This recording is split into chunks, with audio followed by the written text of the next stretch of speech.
27वीं आईनी तरमीम का मुसव्वदा सामने आ गया। चीफ ऑफ डिफेंस फोर्सेस का ओहदा तख्लीक करने की तजवीज़ दी गई। मौजूदा chief of army staff chief of defence forces होंगे। 27वीं आईनी तरमीम का मुसव्वदा सामने आ गया। वज़ीर-ए-आज़म चीफ ऑफ डिफेंस फोर्सेस की मुशावरत से नेशनल स्ट्रेटेजिक कमांड का कमांडर मुकर्रर करेंगे। आइन पाकिस्तान के आर्टिकल 48 में तरामीम की तजवीज़। आर्टिकल 243 से chairman joint chiefs of staff committee का ओहदा तहलील करने की तजवीज़। वफाकी काबीना ने 27वीं तरमीम के मुसव्वदे की मंजूरी दे दी। वज़ीर-ए-आज़म शहबाज शरीफ ने बाकू से इजलास की वीडियो लिंक के जरिए शिरकत की। वज़ीर-ए-आज़म ने आईनी तरमीम पर तमाम इत्तेहादी जमातों से मुशावरत की। इजलास में आईनी अदालत के क़याम पर इत्तफाक किया गया। वफाकी वज़ीर कानून आज़म नज़ीर तारण ने मीडिया से गुफ्तगू में कहा, फील्ड मार्शल का ओहदा ताहयात रहना चाहिए। कुछ ओहदे आर्मी एक्ट में थे मगर आइन में उनका जिक्र नहीं था। आर्टिकल 243 के अंदर दिफाई मामला बहुत अहम रहा है। अफवाज की कमांड का मामला एक्ट के तहत रेगुलेट होगा। ये तजवीज़ पार्लियामेंट में पेश की जाएगी। जजिस के तबादलों का मामला जुडिशल कमीशन के सुपुर्द किया जाएगा। एक वक्त में पूरे मुल्क में सेनेट इंतखाबात की तजवीज़ है। चेयरमैन सेनेट और डेप्यूटी चेयरमैन सेनेट के बिला ताअत्तुल इंतखाब को यकीनी बनाया जाएगा। हर 3 साल बाद सेनेट के चेयरमैन और डेप्यूटी चेयरमैन का इंतखाबात भी आईनी ज़रूरत है। सेनेट में सूबों का हिस्सा 11 से 13% करने की तजवीज़ दी गई। पहले 5 एडवाइजर्स की इजाज़त थी, अब 7 करने की तजवीज़ दी गई। MQM के बल्दियाती इंतखाबात से मुताल्लिक तजावीज़ भी ज़ेर गौर आएंगी। अगर मुसव्वदे में हमारी राय का एहतराम किया गया तो वोट देंगे। ANP के सरबराह एमएल वली खान की पार्लियामेंट हाउस में मीडिया से गुफ्तगू। कहा, हमारी किसी से ज़ाती लड़ाई नहीं है, जमहूरियत को वोट देंगे। अभी तक मुसव्वदा नहीं मिला, शिकों का जायजा लेकर वोट देंगे।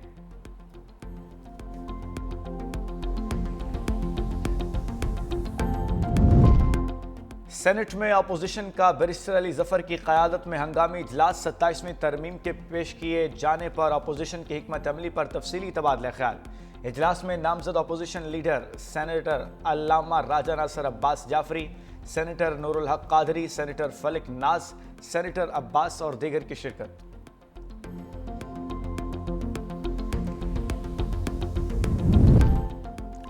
एयरक्राफ्ट इंजीनियर्स की हड़ताल का 5वां रोज। कौमी एयरलाइन की 5 परवाजें मनसूख।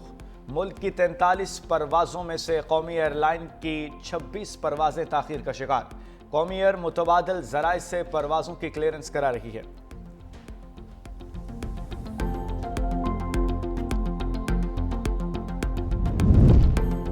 और बिजली 48 पैसे फी यूनिट सस्ती, नोटिफिकेशन जारी। नेपरा के नोटिफिकेशन के मुताबिक बिजली सितंबर की फ्यूल प्राइस एडजस्टमेंट की मद में सस्ती की गई। सार्फिन को रिलीफ नवंबर के बिजली के बिलों में मुंतकिल किया जाएगा। लाइफ लाइन सार्फिन के सिवा इसका इत्तलाक कराची समेत मुल्क भर के सार्फिन पर होगा।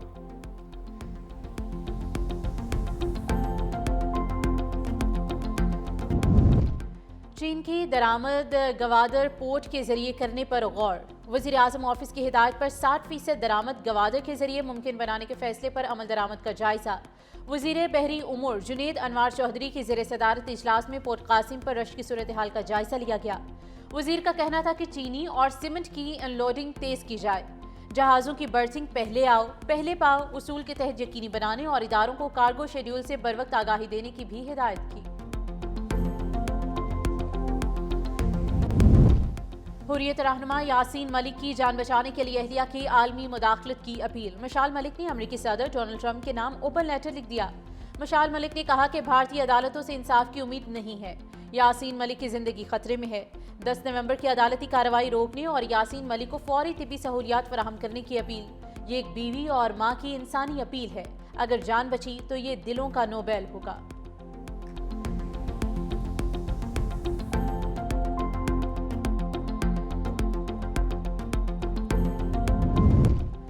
पाकिस्तान के बहादुर सपूतों के बारे में बयान नाकाबिले बर्दाश्त है। वज़ीर आला सुहेल आफरीदी ने एहसान फरामोशी की हदें पार की हैं। वज़ीर दाखिला मोहसिन नकवी ने कहा कि वज़ीर आला खैबर पख्तूनख्वा को कौम से मुआफ़ी मांगनी चाहिए। गवर्नर फैसल करीम कुंडी ने कहा कि वज़ीर आला KP कौमी यकजहती के खिलाफ बयान ना दे। सुहेल आफरीदी सियासत में सिक्योरिटी इदारों को कमज़ोर ना करें। चेयरमैन पाकिस्तान उलमा काउंसिल ताहिर महमूद अशरफी की वज़ीर आला खैबर पख्तूनख्वा के बयान की शदीद अल्फाज में मज़म्मत। कहा, पाकिस्तान का तशख़्ख़ुस खराब करने की कोशिश की गई है।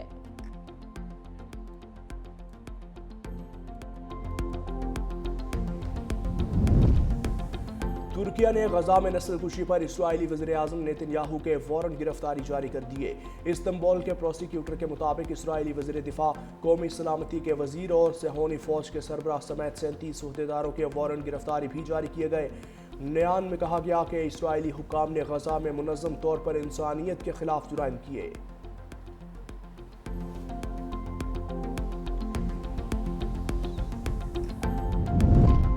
حماس نے ایک اور یرغمالی کی لاش اسرائیل کے حوالے کر دی۔ اسرائیلی فوج نے ریڈ کراس سے لاش وصول کرنے کی تصدیق کر دی۔ اسرائیلی میڈیا کے مطابق لاش کو شناخت کے لیے فورینسک انسٹی ٹیوٹ منتقل کر دیا گیا۔ لاش کی شناخت ہونے کے بعد گھر والوں سے رابطہ کیا جائے گا۔ دوسری جانب صہیونی فوج کی جانب سے جنگ بندی معاہدے کی مسلسل خلاف ورزیاں جاری ہیں۔ قابض فوج نے شجاعیہ میں ڈرون حملہ کر کے بچے کو شدید زخمی کر دیا۔ دوسری جانب اسرائیلی آرمی چیف کا فوج کو غزہ میں تمام سرنگیں تباہ کرنے کا حکم۔ خواتین کو با اختیار بنانا صرف انصاف کا تقاضا نہیں بلکہ پائیدار ترقی کے دروازے کھولنے کی کنجی ہے۔ آصفہ بھٹو کی شہزادی سبیکہ ابراہیم الخلیفہ عالمی ایوارڈ کی تقریب میں شرکت۔ کہا، یہ ایوارڈ خواتین کی شمولیت، انصاف اور مواقع کی نمائندگی کرتا ہے۔ مملکت بحرین کی بصیرت افروز قیادت اور اس بامانی اقدام کو خراج تحسین پیش کرتی ہوں۔ پاکستان میں خواتین کی با اختیاری غیر معمولی خواتین کے وژن اور جرأت کی عکاس ہے۔ لاہور میں فضائی آلودگی ایک بار پھر اضافہ۔ دنیا کے آلودہ ترین شہروں کی فہرست میں لاہور کا دوسرا نمبر، AQI 336 ریکارڈ۔ ماہرین کی شہریوں کو ماسک استعمال کرنے کی ہدایت۔ سردی کی شدت میں بھی اضافہ کا ریکارڈ۔ کئی علاقوں میں دھند پڑنے کا سلسلہ شروع ہو چکا۔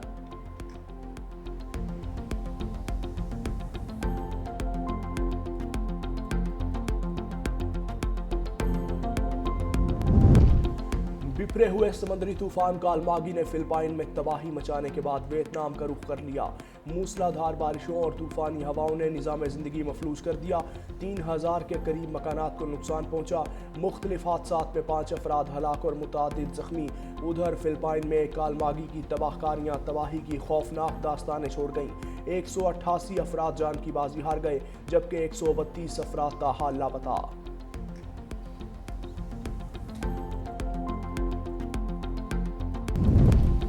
دبئی میں ICC کی بورڈ میٹنگ۔ ذرائع کے مطابق بورڈ میٹنگ خوشگوار ماحول میں ہوئی۔ آسٹریلیا، انگلینڈ، جنوبی افریقہ اور UAE بورڈ کی پاکستان اور بھارت کے درمیان مفاہمت کی کوششیں۔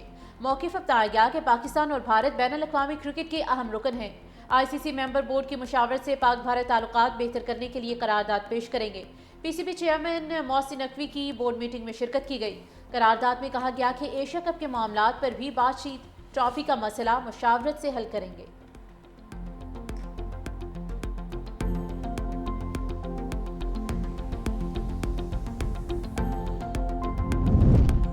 ون ڈے سیریز کس کے نام ہوگی؟ فیصلہ فیصل آباد سٹیڈیم میں ہوگا۔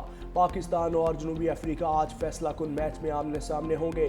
پہلے میچ گرین شرٹس، دوسرا پروٹیز کے نام رہا۔ آج کے میچ کے لیے قومی ٹیم میں ایک تبدیلی کا امکان، کھلاڑیوں کا ٹریننگ سیشن۔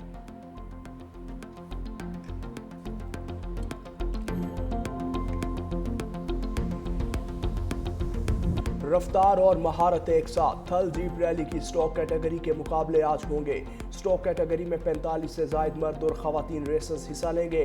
ریس کے لیے کوٹ ادو، لیا اور مظفر گڑھ کے علاقوں پر مشتمل 190 کلومیٹر ٹریک تیار۔ ٹریک کا مڈ پوائنٹ لیا کی تحصیل جوارہ میں بنایا گیا۔ کل پری پیڈ کیٹیگریز کے مقابلوں کا انعقاد ہوگا۔